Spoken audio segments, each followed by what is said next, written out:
And good afternoon, everyone, and welcome to a new PentaBAR. This year, we're starting in full force with the one and only Victor Rentea, who is a live coder now in this session. We'll do a live coding kata, and it's about test-driven development. We'll see what's that about, and we'll find out more from Victor himself. Victor is an avid code writer for 20 plus years and also an associate professor at Politechnica University in Bucharest. He led 7 successful projects in IBM, and in his desire to share the passion for the clean code and unit testing, he founded Bucharest Software Craftmanship community, which is one of the largest community of developers in Romania, as he says. But I cannot wait to find more about that. We had the PentaBAR with Victor last year, and it went very well. And I liked his style in explaining and live coding with you guys in full interaction. So we're open for questions at any time. We'll try to manage them all. So for that, please go into the Q&A section from the start of this session as we interact and explain the problem. As you've seen, and I do expect you have entered the links in the brief that we had from this event, see a bit of the problematic. We will solve this problem with a lift simulator, and we'll see how the test-driven development works and what are the benefits, what is it working for, and what not. But I will not go further with too many explanations on this. I am Mihai Zânt, and I'm an executive coach and international trainer. I'm on the softer part of the arena in the leadership, behavioral and managing teams.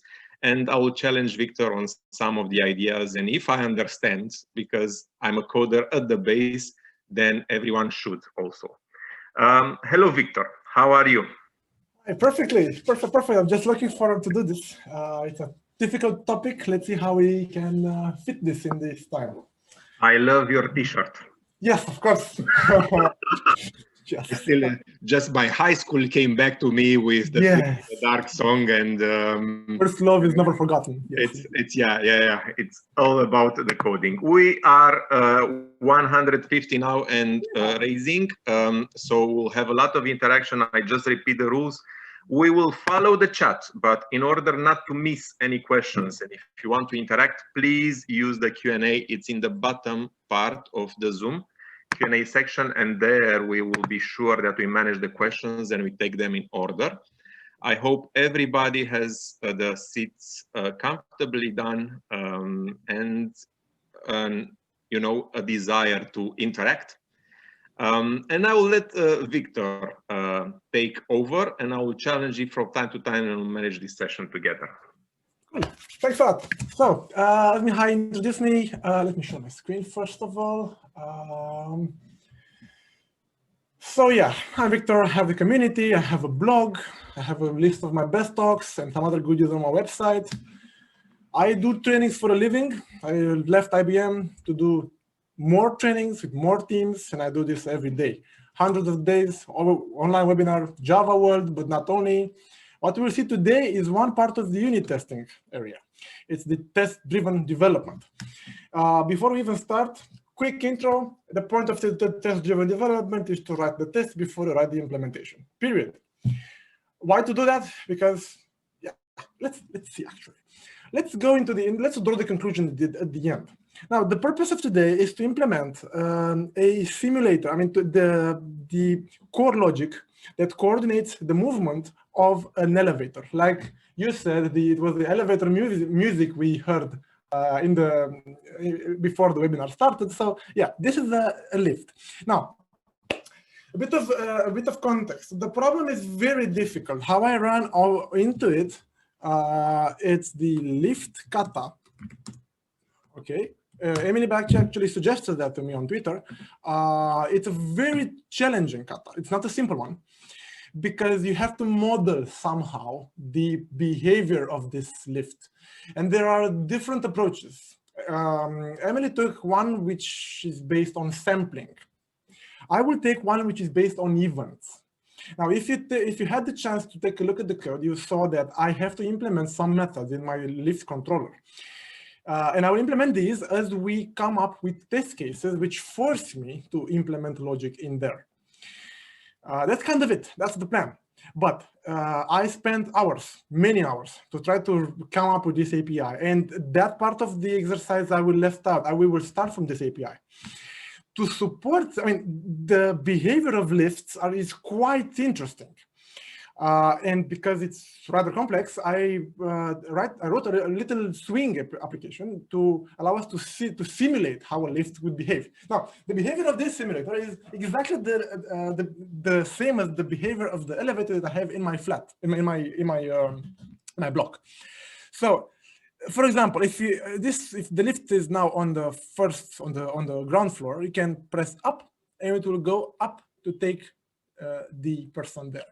Now, this is a simulator. I couldn't just go in the hallway and show you how my lift does it. So just to get an idea of the experiment and to come up with different test cases. But the implementation is empty, as you can see.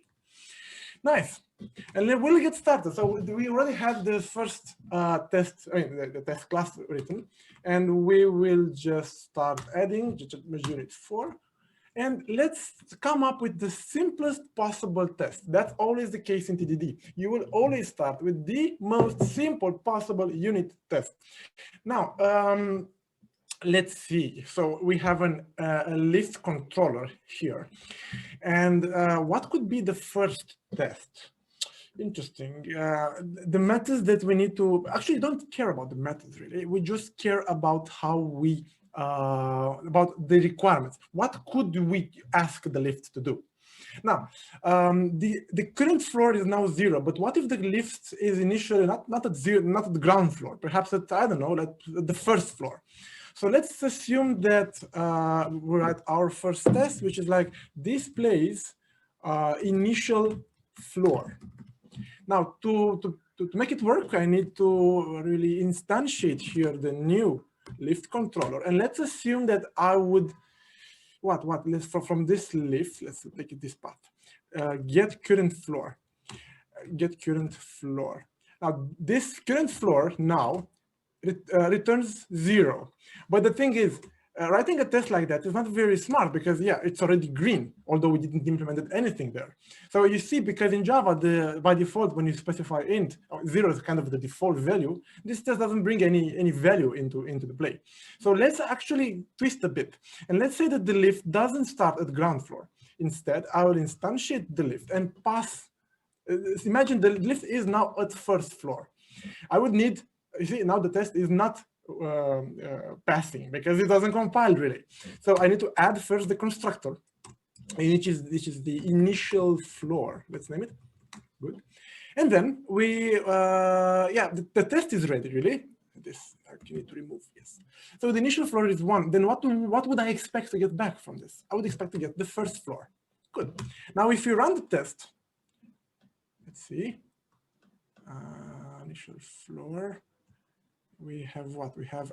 Now the application that I have another application in the background which I could run, which displays the behavior of my elevator. The same swing application running on the behavior on the class that I wrote. This is it. And if you, as you see now, pressing anything here we just won't do anything. Right? Great, but still it returns ground floor. Anyway, coming back to the test. The test, if I start with an elevator at first floor, I would expect it to return 1. That's the current floor. I will run the test and then see what happens. It fails, of course. The moment you see it failing, you are allowed to go and fix it in production.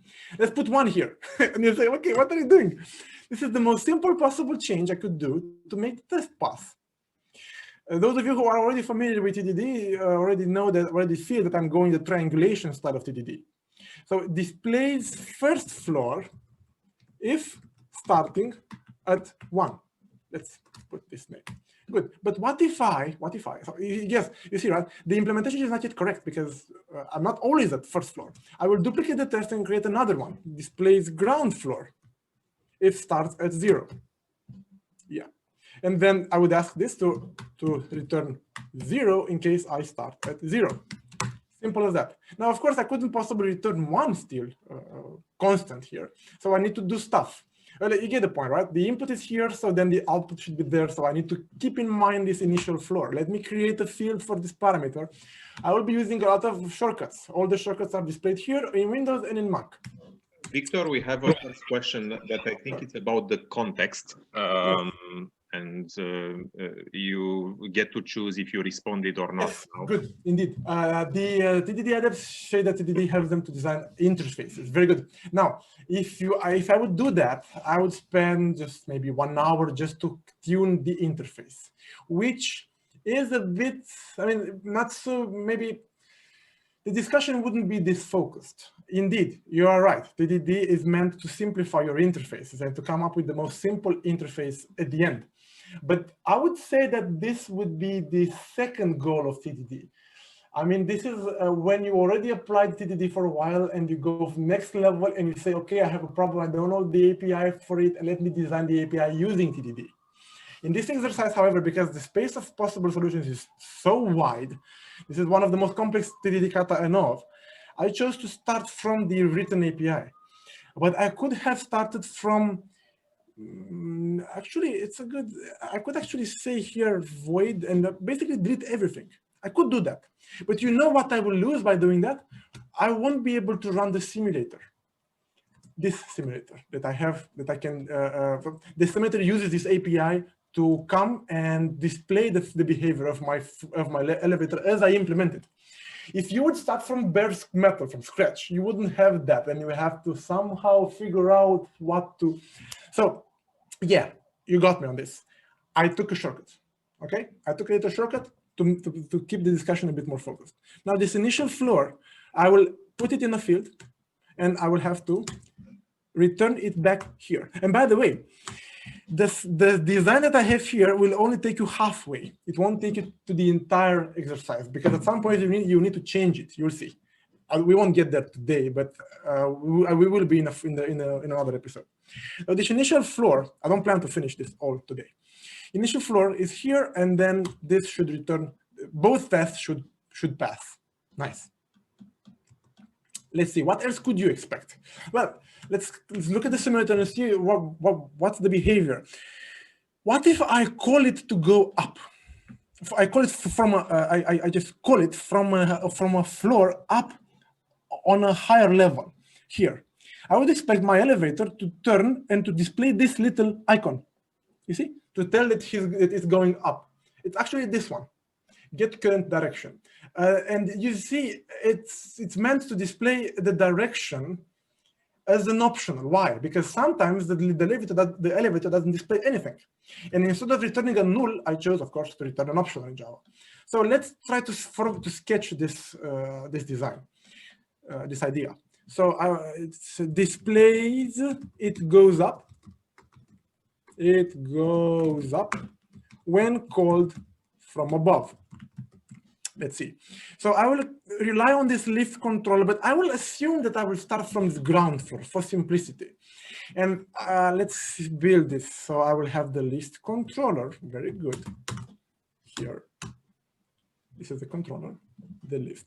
Oh, to answer your question in another perspective, you might consider this problem to be written in the context of an existing hardware setup that signals you whenever you are called, for example, not get next call, when you are called, for example, call from a specific floor, or that signals you that you've reached a certain floor, or signals you that your door were closed, and so on. Right? So this might really be the case that you have already the behavior of the surrounding environment in place. Cool. Now this list, I will call it. Let's try to do that. List.call. Yes, I need to call it. From where? Well, this call, it's actually, let's see, it has two possibilities. You see, you can call the elevator from a floor, to go in a certain direction, or you can call the elevator. Ask the elevator to go up at a certain floor. Let me point out the difference. When you call from 2 to go down, so this particular case, the first one, I will press here. to call it to go to the second floor, I will press on the 2 button from within the elevator, inside the elevator. You see? So there are 2 ways to call the elevator, and this is hardware. Again, this is exactly how my lift looks like. So call, in this regard, let's just call it to go in the second floor, for example. What would I expect to do? So this is the preparation, this is the let's say the when, and then what's the effect? Well, the lift should display lift. What did I call list? My God, not list, lift. Okay, bad habits. Lift.get current direction, then this one, you could say get, and get the optional, and then assert equals, which is a postfix template I created for myself to check that it goes up. Interesting. Now, you see there are the little problems here. You are calling get without a check. What? Didn't put the buttons inside the elevator? Yeah, because it was too hard for me and I'm not a front-end expert. So yeah, the buttons should have moved. Yeah, I didn't do that. Yeah, so I think I have this one answer. Cool. No. So get will get me the value from the optional, but IntelliJ isn't very happy because now you are accessing get without checking if it's something inside the optional. But you know what? I really don't care about that. And this is one trick. You can edit these profile settings to only apply on production code, not on tests. In which case, did I get it right? Let's see if I managed to fix that. It's one issue that in tests is perfectly valid to just get stuff. So in production is here, everywhere else is just weak warning, let's say. Let's see if I get it. Yes, I don't care doing get in tests. If there is nothing inside, guess what? It will crash. Good. But this is a bit cumbersome, so there is another assert that, if I recall correctly, from assertions, which if you passed lift, get current lift again, get current direction, it has Fluent API to say that has value in a single shot, has value. Again, this is Java specific stuff. I won't focus that much because some of you might not be Java developers. Coming back here, this is how the code, this is how I would look at the test. I would left the test in my case. Cool. Let's run the test. Let's see if it passes. Of course, it shouldn't pass. We wanted to see it failing. And it fails. Very good. How should we fix that? Well, I won't do the same thing as before. Up. I mean, nah, this is just strange. It's cheating, right? Another 2 questions. Okay. From Doreen. How do you actually make this square? Oh my God, you don't want to know. You don't want to know. It's not JavaFX enough. It just don't look there. Don't look in the GUI, please, please. And shouldn't we first test, to answer the question, honestly, by doing little sleeps, shouldn't we first test the generate use cases for the method? That's that we cannot call it an invalid floor. If you very good, Andre. In general, TDD goes and says that you should start with the most simple cases, but again, there's a trick. If you start with aberrant cases, like calling it from the 200 floor, what building in the world has 200 floors, right? That could be interesting. I mean, simple to implement, but not very useful to get you to where you go, right? So it might be depressing, in my opinion. So I will start with the most simple, happy flows, and I will leave the boundary conditions maybe a bit later, but not the first thing to start with. And furthermore, you notice I never set a boundary to this. Again, I am assuming that the hardware is already correctly wired, so I would assume that the inputs are correct to this. You typically do this in TDD exercises to avoid validating all the possible weird cases. So I will assume that there is no button on floor 200 because there is no 200 button. But again, this is just a section separated but new line on comment when doing TDD. Assert act and a section separated by new line.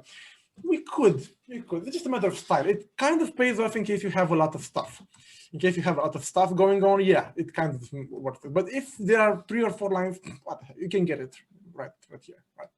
Good. Thanks for the question. I think these were answered. Cool. And I'll just stop you before we go forward, just to frame a bit the event. Now that we are in threshold of 225 people, and some are wanting to enter. So if you have friends that didn't get the link Normally in the event, they have the direct link and they register there and enter because we receive some of the questions. And just to frame this, so we are here in the PentaBAR, which is a series of events organized by Pentalog. And because we've received to the panelists more questions there, if you want to see the recording of this session, and if you want to see the other session with Victor and the other session in the PentaBAR, the girls will give you here the link when you can subscribe and have this session also after the session. So because we've received this question several times, you will have the recording. We are recording this. And if you register for the PentaBARs, you can have the links now in the chat. It will be given to you. Then stay tuned until the end because we'll have some giveaways in terms of ebooks, and you will see the tech trends there. Back to you, Victor. Cool, thanks. So this get current direction. In the meantime, you saw I remembered the floor from which I was called. There is no other way to know that you need to go up, but to remember these two in a field. There is no other possible solution, right? So then there you go. I saved it in a field. The most simple possible solution. Okay, and let's see how this works. Well, in the get current direction, I will look if I'm called from floor, right? Then this floor is larger than the initial floor. Okay, then I will return up, but not just up. Up like up. Come on, optional of up. Did it work? Come on, TeleJ. No, direction.up. I will say that I will go up. Interesting, but you see, we didn't really test this. You see? So from this regard, a purist TDD practitioner would say that, wait a second, you are cheating. You didn't test this. Now, in real world cases, this will happen to you all the time. You will discover some rules, some ifs, some things as you implement stuff, the tests. Now, I want you to be very honest to yourself. Did we test this? No, we didn't. So I just commented out the production code and I will force myself to uncomment it. Look, because the test now is still passing. I will force myself to write the necessary, by writing a test, to then be forced to uncomment back the line. So let's see, where should this display nothing really? So initial state, so if not called initially, no direction. Okay, I know that you could go more verbose about it, and in production code I might like the initial or given the initial state or an initial elevator will not display a direction. And Victor, what if the lift is called from many floors in the same time from different directions? That's the beauty of it. You can imagine. Q&A. And you have another one in the Q&A from Bogdan. I think these are done. No. So what if the lift is called from many floors in the same time from the? That's the beauty of it. It should work in the most efficient way, and it will. But probably after 3 hours, not today, probably. Good. Now let's move on for a second. So let me write a test which will force me to uncomment this line. How could I do that? Given initial lift. Then without any action really, then no direction is displayed. Now this is what we call a given when then statement. Given, but there is no when because there is no trigger. Let me finish this. The current direction should be, and again using assert for J, folks. Remember this one; it's very good. Boom. This is assert for J, mandatory stuff in case you are doing unit tests a lot. Fluent syntax, and then assert that is empty. Very good. And initially I want it to be empty. Nice. So let's see. Will it work? Yeah, okay. It says always up. So we need an if. But what could that if be? We could do that, but honestly, we are just testing. I mean, how could we make both of them pass? Well, one way is to just check that this is different than 0. Now, folks, different than 0 is less information than saying greater. You are aware of that, right? It's less information, not equal to 0. So if my lift goes like from 0, it starts, then by default, the initial direction is just empty, is nothing. Interesting, very interesting. Now just wait a second, because I see myself copy pasting a lot of stuff, and this will happen to you all the time. This lift controller with 0 is instantiated 3 times. 3 is enough. Control Alt F, I make it a field. I'll replace everywhere, and I will make it in the constructor, you mean? Yeah, constructor. Let's name it in the constructor, like this. And honestly, I could join this even further. That's it. So I will extract the duplication when I have 3 occurrences, and it's too much lift control. Let's just say lift. A bit of housekeeping around to clean a bit the stuff, and we're done. We reduce the duplication in our tests. Good. So we have now 4 tests. They all, I hope they pass, but we didn't got to what we wanted, right? Because we just tested it's different than 0. So you see, I should create another test which makes it go down. Ah, interesting. What if I call it from -1? Display goes down when called from below. Interesting. Now, I want to just spend one minute about naming convention. Given initial lift, then no direction is displayed. This is the, let's say, classical progressive revealing of namings. But Sandra Mancuso had a very interesting idea. Instead of that, to start with the expected action. No direction, displays no direction. It's more focusing the people. Displays no direction when initial lift, when initially, even that. And we have a raised hand if you want to engage now. Yeah, if you should test if it's different than initial floor. Interesting. Yes, I should test that it's different than initial floor. Very good. That's a good catch. But I didn't saw that. Let's force this. The moment you notice such a thing, you should be writing a test to ask yourself to implement it. But first, let's finish this one. I don't want to lose focus here. I want to check that it goes down if I go if I'm called from -1. So this will force me here to do what? Right? This new test should go red. Let's see first that it goes red. Right. Now I'm in what we call the green state. My goal should now be to make it pass as fast as possible. The most simple way to do it, of course, is to check that if call from floor greater than 0, then this, else if call from floor less than, and I know what you're saying, the initial floor should be there, then return of direction dot down. Down, please. Thank you. Good. And I will statically import these since I will use them quite a lot in this code. Very good. Cool. Now, let's see. Does this fix the problem? Let's see. And then we'll focus on this 0 here. Interesting. Now, to tweak this a bit and to have this not 0 here, what I could do, I think the simplest thing I could ever do here, let me just get rid of this. I could instantiate the lift here. I will complicate a bit more this test. For example, new lift controller, and I will say that it starts from the first floor, right? So in this case, let's see if I get it right. Lift, come on, lift. Okay, good. Not this. So I should be how to put this? You could check that what? Let's see. What if we start from initial floor? What would be? It's too complex. It's too complex to add to the same test. Let's write another one. What if we had from below? Okay, display goes down when called from below current floor.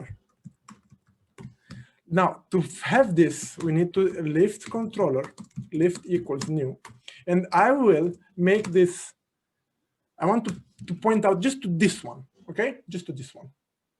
No, don't, var in tests, interesting idea. You shouldn't have many variables in tests altogether anyway. But you could. If a variable lives a little time, yeah, var test could work. Why not? Not entirely sure, but so let's point out to this problem. I won't point to this. I will prove the test. I will write the test needed to fix this, and then I will just fix it in the other way, in the other place also. How can we come up with a test which, even if you are requested from a floor above yourself, you shouldn't display still no direction? I could place the elevator at the first floor, right? And then call it from the first floor. Interesting. If you call a lift from the same floor, you should return you is empty. Is empty. And this is always how you start. You start by writing the context, and then the action, and then the expectation, and only then you name the test. So displays no direction when called from the same floor. Interesting. So I will call it from the same floor, and I will expect to be empty. I want to see this test failing.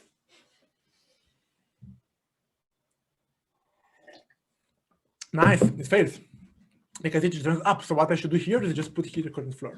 Now I wouldn't. Let's see, initial floor. Interesting. Is it initial floor? For now, is initial floor, but really this is the current floor. But not yet clear. Now, I proved how to do this. I could do the same for the other one, but I will go ahead to make best use of your time, and I will replace it here also. That's it.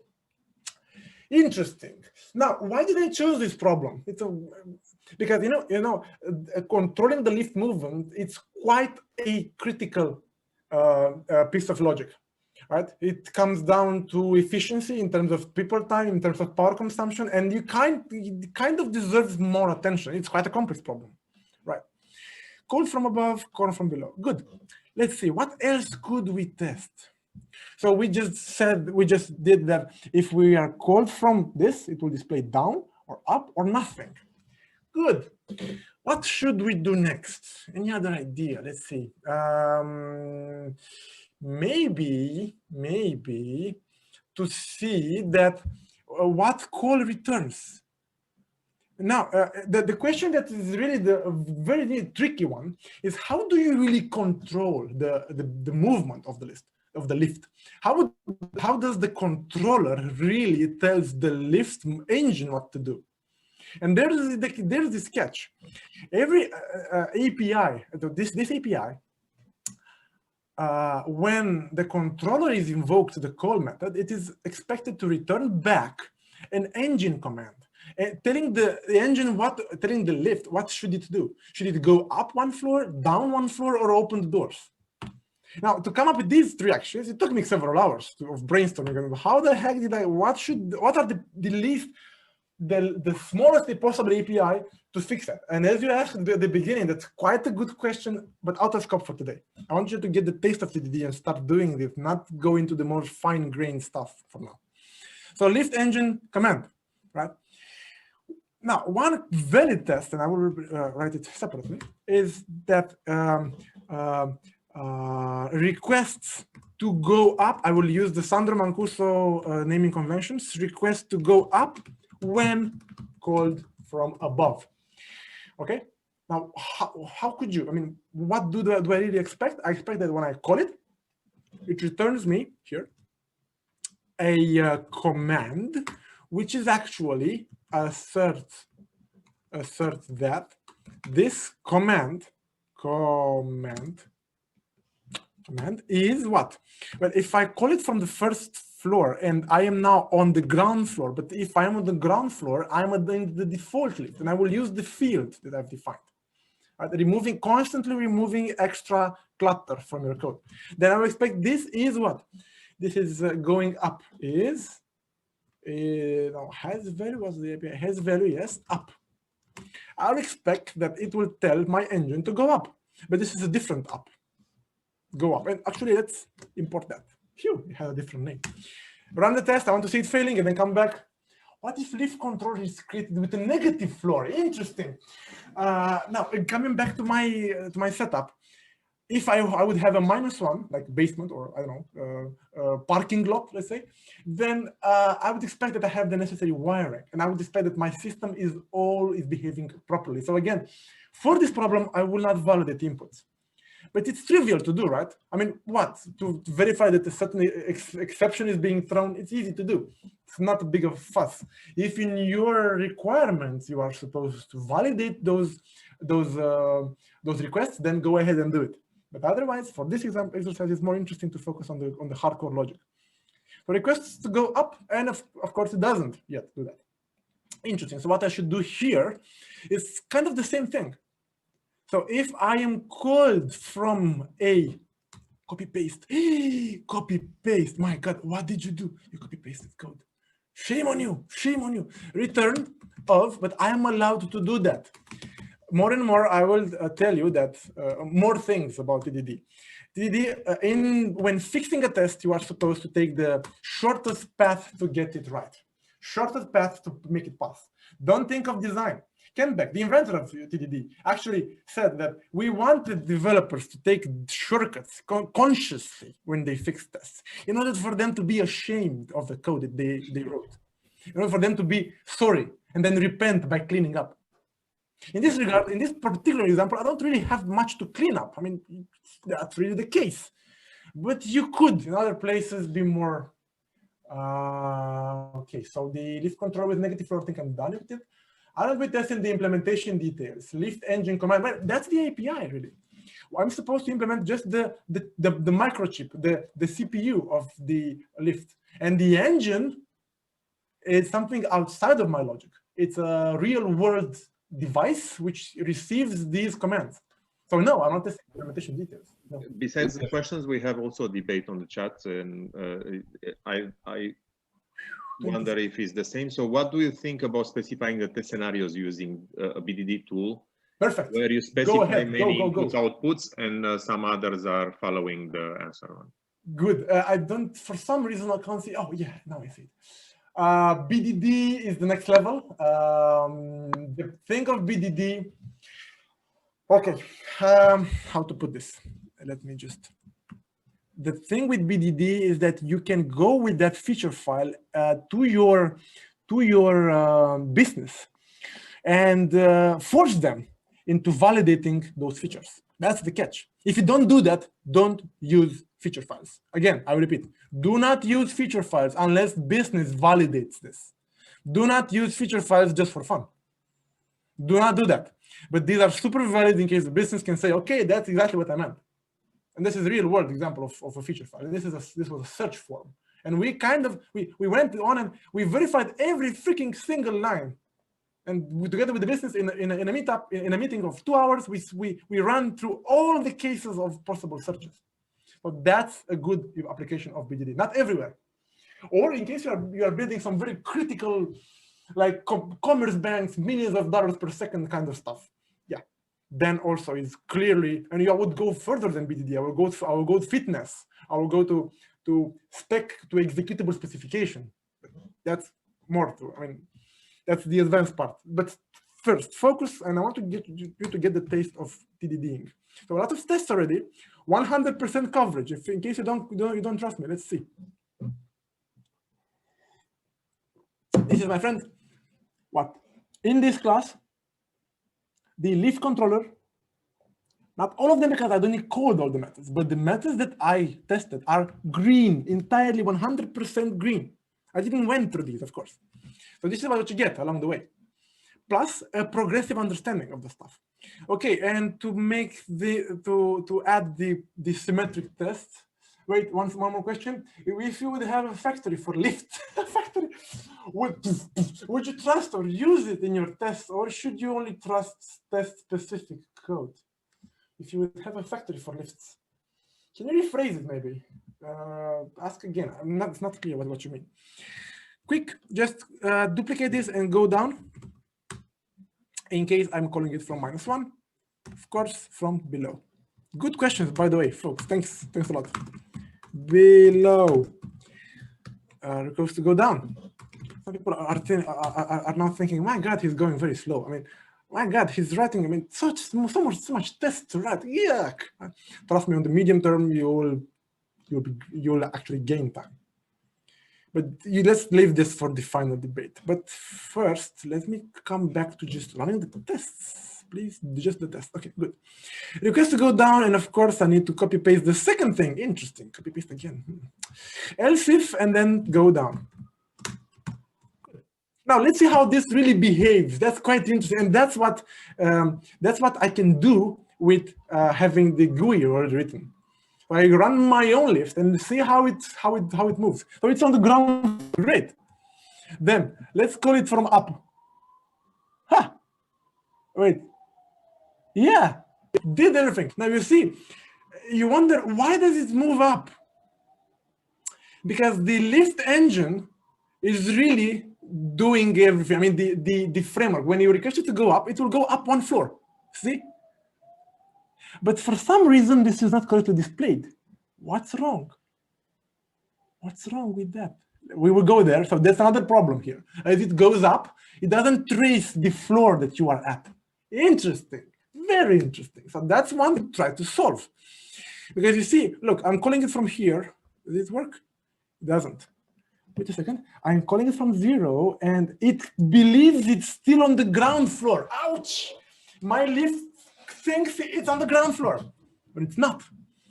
Interesting. So that's why it displays, oh, of course. So what we need to do instead, the simplest possible test, is to make sure we trace the current floor that we are at. Based on what? Based on what? I don't know. Let's see what API we have. We didn't yet use the get next calls. You know what this is? This is when you are in the elevator, then it displays the floors that you need to go through. If you ever worked in an office building, you know what I mean. It displays, you need to go to 7, then 8, then 10. It displays the floors, the pending floors. And also, then we have a method which says on floor. When you are on the floor, by default, my lift now tells to open the doors. So when you reach a floor, it will automatically open the door. Interesting. That's okay. Okay. How could I trace? Let's try to build a test. It's a more tricky test this time. Let's say that displays first floor after being called. Oh my God! No. Given when, how to name it? When after what? After on floor once. When going up. So it display the first floor after it gets the one floor once when going up. So you see, you can imagine my lift system has the sensors. When the lift goes past a floor, it will signal this, or when the lift is about to reach a certain floor. Cool. Now, what do I expect? Let's start with expectations. I would expect that displays, that's my expectation. So let's start. Assert that my lift current floor is equal to, thanks again for Christy to show me these assertions, is equal to 1. And then we need to call the elevator, otherwise it wouldn't go to the first floor anyway. So lift.call of, let's scale it from the first floor, actually, new call. But you see, the call stuff has, new call from the floor 1 to go up, or even I could assume that I am pressing the button from within here. Why did it go up when I? Let's see that again. What was that? Just a second. It's quite mysterious behavior right now. Let's see. What was that? It went up when I pressed 1. Oh, I know why. Because it thought it was on the ground floor. Now, that's weird. Let's come back here. Lift call from the first floor, and then I will assert that my current floor is equal to 1, but only after I signal my controller that I went past a floor. Interesting. Georgia, if you use parameterized unit test, parameterized tests, then it's okay. But if you can show that table, those pair of inputs and outputs to your business, that's even better. And to do that, go for features, right? Also, Silvio has a question there. Oh, yeah. To go to the next level with if you have a dependency injection framework, do you trust it to inject your system under tests and dependencies? Or do you only allow creating instances manually in the test class? Ha, ha, ha. Now, to answer, I will answer that question to a full-fledged talk at Don't Be Mocked by Your Mocks at Virtual Jug. Performed by a very smart guy, me. That's it. But listening to your test, did it last week. That's me. I don't know. And we are live. So this Hello. is telling exactly not exactly. This is the long story. I pasted it in chat. This is the long story. The short story is that I would not be keen on testing separated classes. If by constructing this Glyph controller, I would think of creating another class next to me, I will test that class together with my controller in one single shot. I will not mock immediately after that other class that I ended up creating. No, I will try to test chunks of functionality. Unit testing doesn't mean testing a class. Unit testing means to test a unit of behavior, as Kent Beck says. So it means to test pieces of functionality, well-defined, well-delineated pieces of functionality. So I will not inject mocks everywhere. I will try to test more code together, bundled as a single whole of functionality. Long stories in the chat.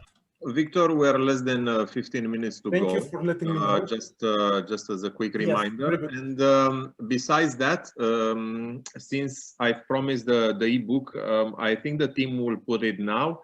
So if you want to check out the tech trends for 2021, you'll have here a link in the chat to get that also.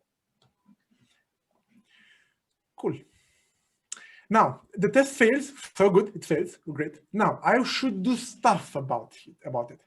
Well, of course, I need, you already foresee a protocol here.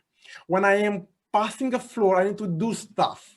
And of course, my hands want me to do plus on what? Well, plus on the initial floor. So you get the point, right? I have a failing test, there it is, there is proof, which allows me to go and touch the production code to fix that. And this is not initial floor, really. This is just, but the simplest way to fix it. Initial floor plus. And done. I just added one line, and I hope I fixed it. Again, constraining myself to do the least amount of changes in production. Yes, I did it. But now the names are not very fun. That's not initial floor anymore.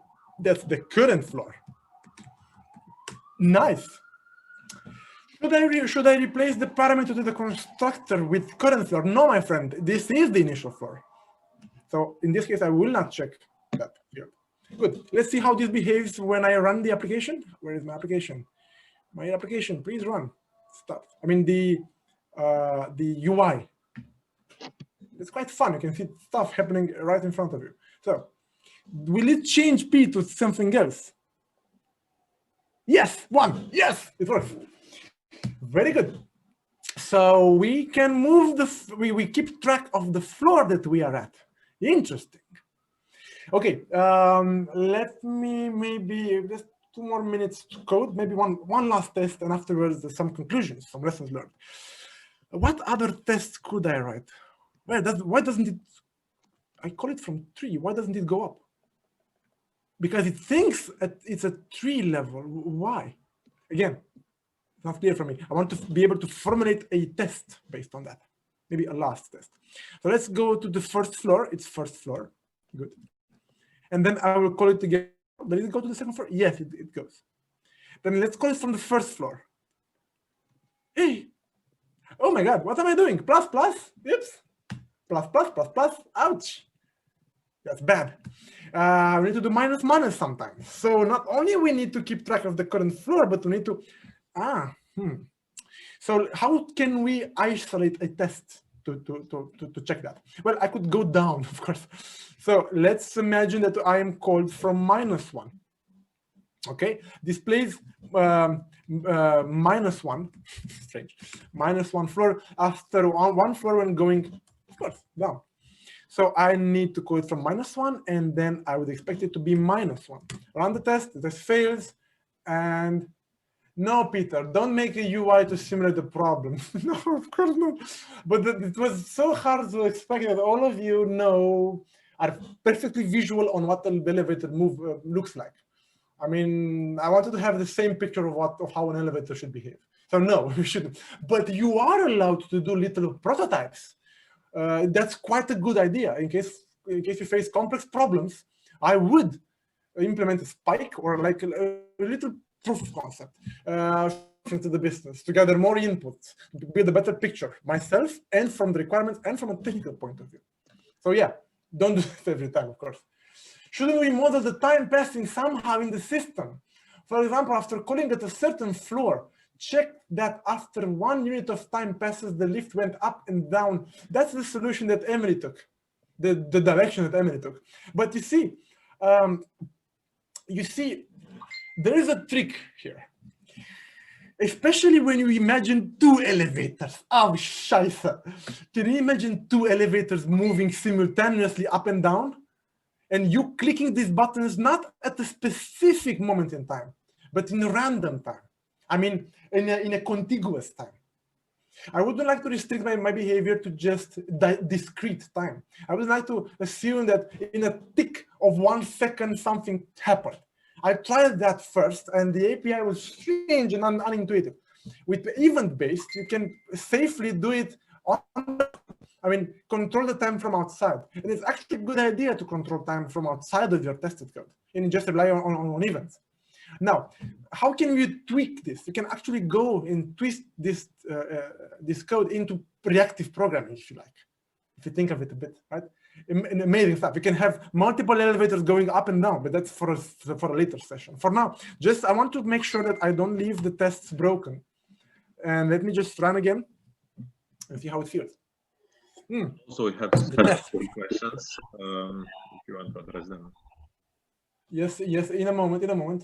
Just fix this and I will answer the questions and discuss. So current floor, how could you do this really? Now, this is quite a tricky test really, because you have to figure out in what direction are you moving towards. Well, in this case, you need to, wait a second, code from floor, interesting. I could take this signature, so let me just, if my code from floor is greater than current floor, then this, if I'm going up, if I can say that. If I am going, down, I would go current floor minus. And you ask me, won't I test that I'm going down? Well, perhaps I would. But honestly, if you think of it, if you are called from the same floor, the system shouldn't signal you that you've reached a new floor. So it's actually an invalid sequence of, so let me try to build a test which will enter, you see what I mean, right? I'm missing an if here. I'm missing this if. Should I add this or not? Let's see if I can build a test for that. And again, this is you analyzing the requirements, really. How could you go there? How could you be in a case in which let's try to build it. So suppose you are called from the 0 floor. Weird. You are called from the same floor that you are at. Then you do 1 floor and you want to see that you are still on 0. This would be the test that would indeed highlight the missing if. Why? Because if you are on 0 and you go and then you signal 1 floor, but the problem is that you never told the engine to go up. You never told the engine to go up. Let me prove that. If you assert that, and this is a bit dubious because I'm asserting stuff that I'm already is empty. As a consequence to the call, my controller told the lift engine to stay put, to stay on the same floor, right? So here you go. Your test doesn't fail on this. But this is, my controller didn't ask for the lift to move. Then why are you moving me? So this is an invalid case, invalid workflow. Cool, invalid workflow, invalid sequence of steps. Now, you would discover these kind of impossible requirements or cases. What you do then, you email your business or you discuss this in a brainstorm.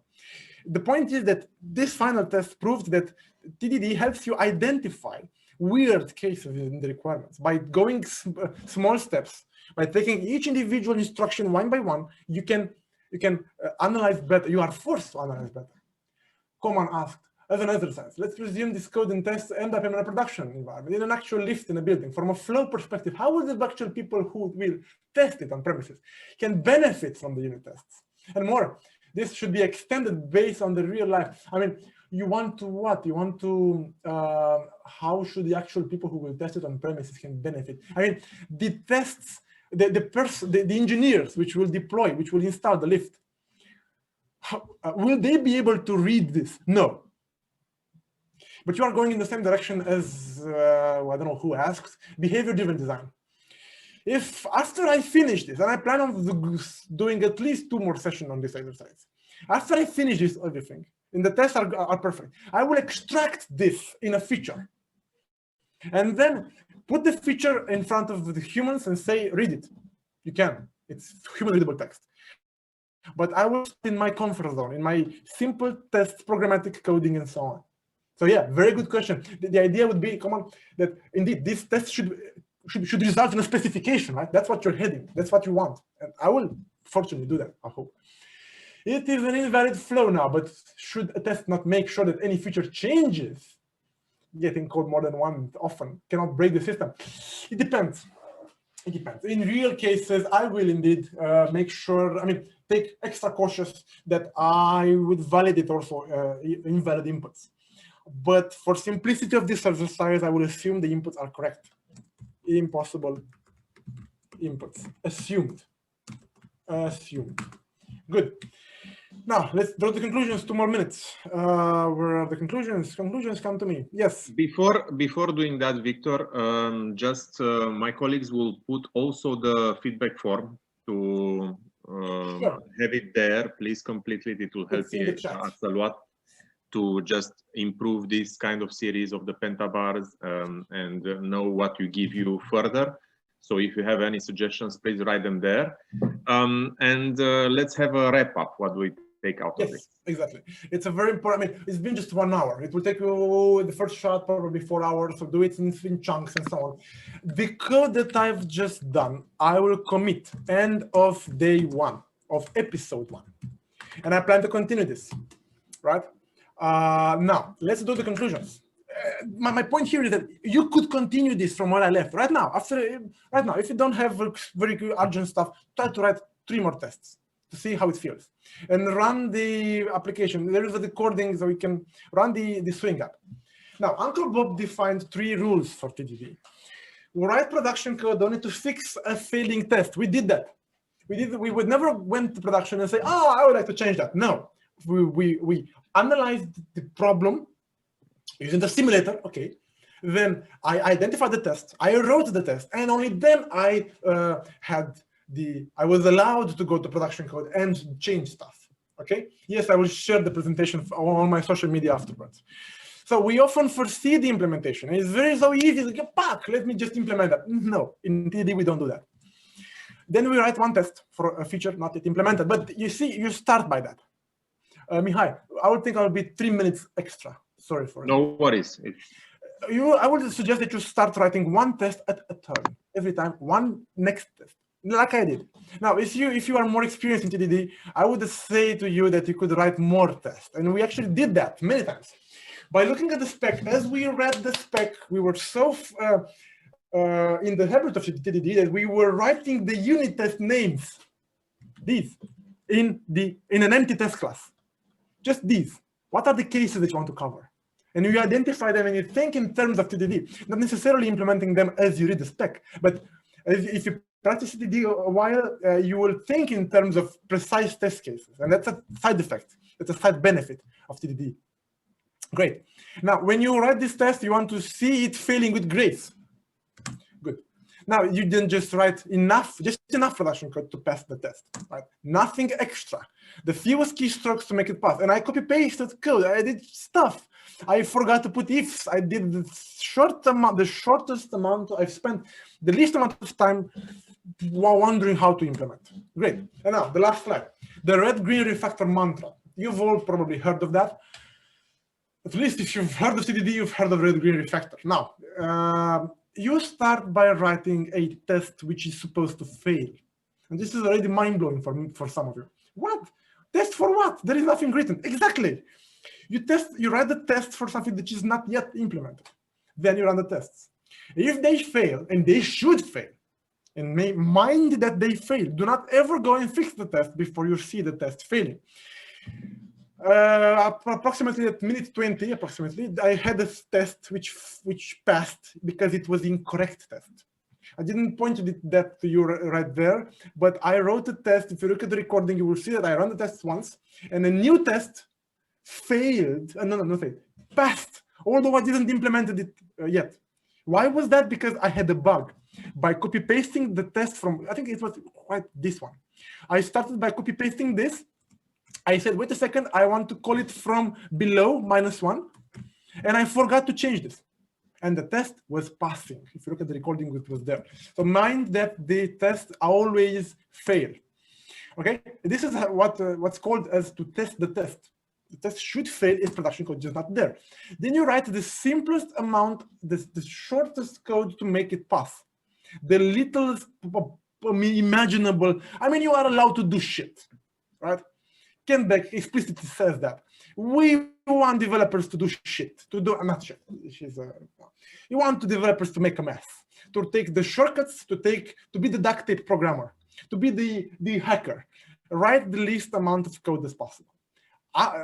We want that, Ken Beck says, because we want them to be ashamed of the code that they wrote and find natural to refactor afterwards. So the third is to refactor the production code. Either the production, either the test.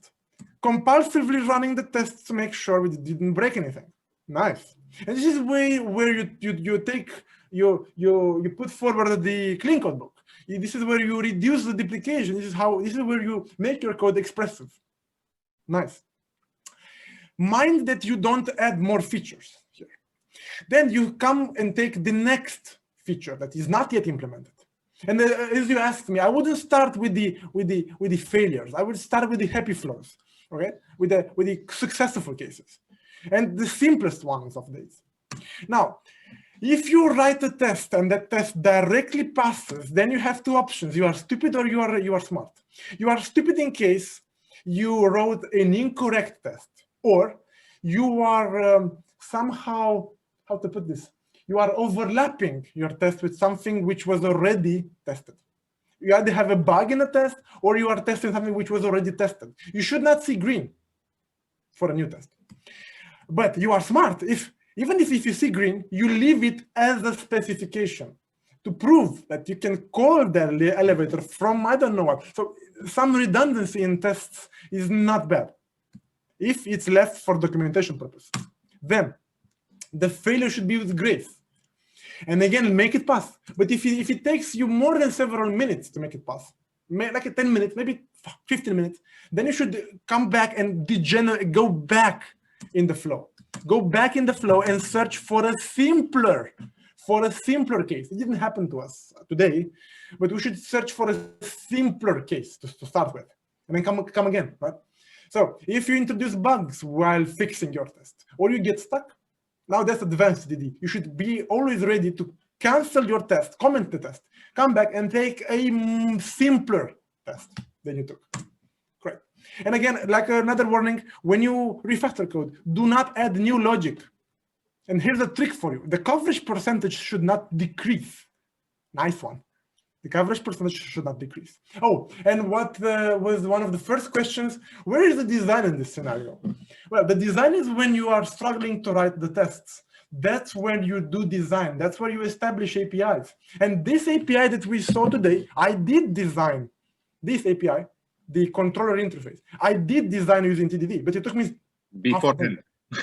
Right. A lot, quite a lot. And I wanted to spare you from that pain and the hesitations. And I took this little shortcut. It's a very good question indeed.